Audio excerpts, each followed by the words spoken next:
সম্মানিত ভিউয়ার্স আসসালামু আলাইকুম। আশা করি সকলে ভালো আছেন। তো আজকে আমি দেখাবো কিভাবে মাত্র ২ গজ কাপড় দিয়ে আপনারা সাধারণ চুড়িদার ৪১ ইঞ্চি নাম্বার সেলোয়ার কাটিং করতে পারবেন খুব সহজভাবেই এবং জামার বডির মাপ অনুযায়ী।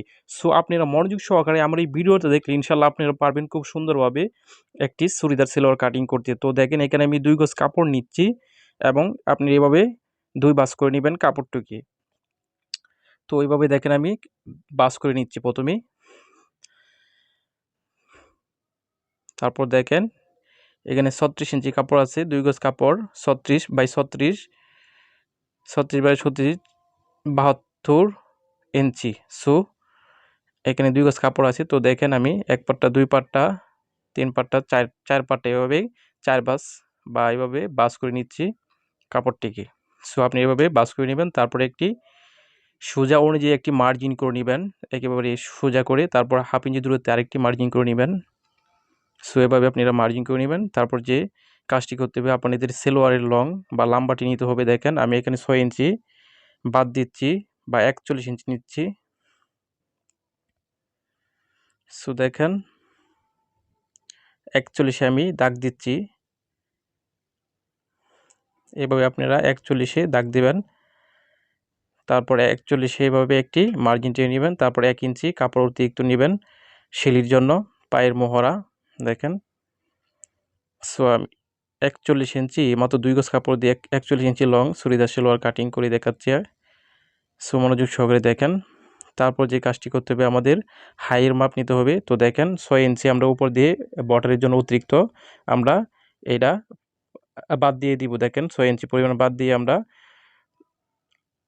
২৯ ইঞ্চি হাই নিব। ১৪.৫ ইঞ্চির মতন আমরা মার্জিন করব। তো দেখেন ১৪.৫ ইঞ্চি আর এখানে নিব ১ ইঞ্চি। তো এইভাবে আপনারা তারপর একটি সোজা করে মার্জিন টেনে নেবেন। দেখেন ১ ইঞ্চির মধ্যে এইভাবে মার্জিন টেনে নেবেন। তারপর হাত দিয়ে এভাবে রাউন্ড শেপ দিয়ে দিবেন। এই রাউন্ড অনুযায়ী আমরা হাইয়ের শেপটা কাটিং করব। সো দেখেন যে কাজটি করতে হবে পরে যে বডি অনুযায়ী মাপ নিতে হবে। এখানে দেখেন আমাদের বডি হবে ৩৬, ৩৬-এর সাইড দিয়ে ভাগ দিলে হয় ৯ ইঞ্চি। সো আপনি যদি লুজ ফিটিং দিতে চান তাহলে ২ ইঞ্চি অতিরিক্ত নেবেন। আর যদি লুজ দিতে চান তাহলে ৩.৫ ইঞ্চি নিতে হবে। সো আর যদি ফিটিং দিতে চান তাহলে ২.৫ ইঞ্চি নিলেই চলবে। সো আমি এটা লুজ ফিটিং দিব তাই আমি ২ ইঞ্চি অতিরিক্ত নিচ্ছি। আপনাদেরকে দেখানোর সুবিধার্থে আমি এটা করছি। দেখেন নিচে হবে পায়ের মোহরা ৯ ইঞ্চি, ৯ অর্ধেক হচ্ছে ৪.৫ ইঞ্চি আমি নিচ্ছি। তারপরে হবে এটা মূলত তৈরি মাপ হবে। তো দেখেন এখানে নিচে হচ্ছে ৯ ইঞ্চি, উপরে হচ্ছে ৯-এর অর্ধেক ৪.৫ আর উপরে হচ্ছে ৯ আর ২ ১০ ইঞ্চির মধ্যে আমরা সোজা তৈরি মাপ নিচ্ছি। নিচে দিয়ে অতিরিক্ত নিতে হবে কাপড় সেলাইয়ের জন্য ১ ইঞ্চি, উপরে নেবেন ১.৫ ইঞ্চি, একেবারে উপরে নেবেন দেখেন মিডলে এখানে নেবেন ২ ইঞ্চি। সো দেখেন এখানে নেবেন ১.৫ ইঞ্চি আর এখানে নেবেন ২ ইঞ্চি নিয়ে এইভাবে রাউন্ড শেপ দিয়ে দিবেন ২ ইঞ্চি পরিমাণ। এটি মূলত আমাদের শিলি হবে বা অতিরিক্ত কাপড় হবে এইখান দিয়ে। দেখেন এটা আমরা অতিরিক্ত কাপড় এখান দিয়ে আমরা কাটিং করব। সো যেটা হচ্ছে আমাদের ভিতরের সাইড মার্জিন এটা আমরা শিলি করবে তৈরি মাপ, আর যেটা বাহির সাইড এটা আমরা কাটিং করব। তো দেখেন আমাদের কমর নিব ৩৬ বডি আর ১০ ইঞ্চি বাড়তি ৪৬-৪৬-এর অর্ধেক হচ্ছে ১১.৫ ইঞ্চি নিব। তারপর যে কাজটি করতে হবে এর জন্য আমাদের বর্ডার নিতে হবে উপরে ১.৫ ইঞ্চি বাড়তি, রাবারের জন্য উপরে ১.৫ ইঞ্চি বাড়তি নিব। তারপর দেখেন আমরা এভাবে ১.৫ ইঞ্চি বাড়তি নিয়ে মার্জিন করে নিব। এই ১১.৫ ইঞ্চির মধ্যে এভাবে মার্জিন করব। তারপর দেখেন নিচে আমাদের বর্ডার হবে মূলত ৬ ইঞ্চি, ৬ ইঞ্চির মধ্যে এভাবে আমরা একটা মার্জিন টেনে নিব।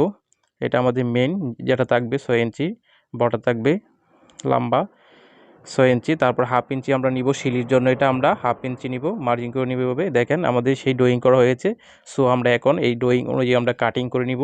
সো আপনারা এভাবে যদি কাটিং করেন যে কোনো মাপের সেলোয়ার বডি অনুযায়ী কাটিং করতে পারবেন কোনো রকম ঝামেলা ছাড়া ইনশাআল্লাহ। তো দেখেন আমরা কাটিং করে নিচ্ছি সেই মার্জিন অনুযায়ী।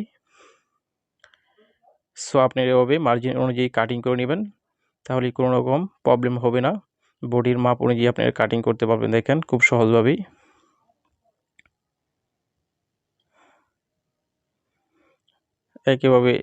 একেবারে মার্জিন অনুযায়ী কাটিং করতে হবে। সো দেখেন, আমার এই ভিডিওটি যদি আপনাদের ভালো লেগে থাকে তাহলে আমার এই চ্যানেলটিকে সাবস্ক্রাইব করতে ভুলবেন না এবং লাইক এবং কমেন্ট করতে ভুলবেন না। সো নেক্সট টাইমে আরও ভালো ভালো ভিডিও পাওয়ার জন্য আমাকে কমেন্টের মাধ্যমে জানিয়ে দেবেন। সো দেখেন, তারপর সেই মার্জিন অনুযায়ী আমরা এটা কাটিং করে নিব। এটা মূলত কাটিংয়ের মার্জিন করে নিচ্ছি। এই কাটিংয়ের মার্জিন অনুযায়ী আমরা কাটিং করবো। দেখেন, ওকে। তারপর এটা এখান দিয়ে আমরা বর্ডার কাটিং করব। ওকে, তারপর আমরা এক্সট্রা অতিরিক্ত বর্ডারের যে কাপড়টিকে এটা আমরা কাটিং করে নিব। ওকে, ডান। তো দেখেন, আমাদের সেই কাঙ্ক্ষিত সেলোয়ারটি কাটিং হয়েছে। সো আপনারা এভাবে যে কোনো মাপের জন্য সেলোয়ার কাটিং করতে পারবেন খুব সহজভাবে ইনশাল্লাহ। তো সুস্থ থাকবেন, ভালো থাকবেন। আল্লাহ হাফেজ।